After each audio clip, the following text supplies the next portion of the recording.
અમદાવાદના આનંદનગરના પીઆઈ વિવાદમાં આવ્યા છે। પીઆઈ વિનય દેસાઈ સામે મહિલાએ કોર્ટમાં અરજી કરી। ઘર ખાલી કરાવવા પીઆઈ ધમકી આપતા હોવાનો આક્ષેપ કરવામાં આવ્યો છે। ઘર ખાલી કરાવવા દબાણનો વિડીયો પણ વાયરલ થયો છે। પતિ પત્નીના ઝઘડામાં પતિને ઘર અપાવવા દબાણ કરવામાં આવ્યું। પીઆઈનો અંગત સ્વાર્થ હોવાનો પણ મહિલાએ આક્ષેપ કર્યો। પીઆઈ વિનય દેસાઈ ફરિયાદ ન લેતા હોવાનો આક્ષેપ। ઘરેલુ હિંસા કેસમાં પીઆઈ તપાસ કરી રહ્યા હતા। પીઆઈ વિનય દેસાઈ અગાઉ પણ વિવાદમાં આવી ચૂક્યા છે।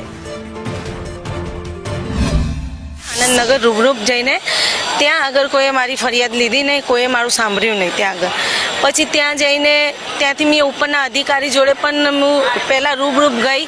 પછી રૂબરૂપ જ્યાં પછી મેં લેખિતમાં પણ અરજી આપી। પછી લેખિતમાં અરજી આપ્યા પછી બી મેં ઉપરના અધિકારી જોડે પણ અરજી કરી, કોઈએ મારું સાંભળ્યું નહીં, એટલે મેં કોર્ટમાં અરજી કરી છે। અને એ લોકો બહુ દાદાગીરી કરે છે, મને ઘર ખાલી કરાવવા માંગે છે।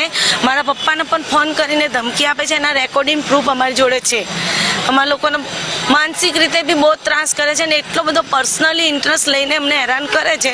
ખબર નહીં એ લોકોને શું ઇન્ટરેસ્ટથી એ લોકો આ રીતે કરે છે, મને ખબર નથી। કયા પોલીસ અધિકારી? એમનું નામ કીધું છે, એક છે વિનુભાઈ દેસાઈ પીએસઆઈ છે, એક પ્રેમીલાબેન પરમાર છે, એ છે કાંઈ એએસઆઈ છે। આ બંને જણ કાલ રાતે પોતે આવેલા હતા। હાલના ફરિયાદી બેને એમના પતિ વિરુદ્ધ અને એમના સાસરિયા વિરુદ્ધ અલગ અલગ આક્ષેપોવાળી આનંદનગર પોલીસ સ્ટેશનમાં લેખિતમાં ફરિયાદ આપેલી છે। તે ફરિયાદના કામે પોલીસે કોઈ કાર્યવાહી ના કરતા બેને તમામ ઉપરી અધિકારીનો પણ રિટર્નમાં લેખિતમાં મોકલી આપી છે, પણ કોઈ કાર્યવાહી ના થતાં બેને ના છૂટકે કોર્ટનો સહારો લીધો છે। અને કોર્ટમાં ફરિયાદ કરવાથી કોર્ટે એમને અગાઉ જે ફરિયાદ કરી છે એનો પોલીસનો રિપોર્ટ મંગાવેલો છે। અને આ ફરિયાદના કારણે અવારનવાર બેનને આનંદનગર પોલીસ સ્ટેશનના અધિકારીઓ દ્વારા ધમકાવવામાં આવે છે અને ઘર ખાલી કરી જવાની ધમકીઓ આપવામાં આવે છે।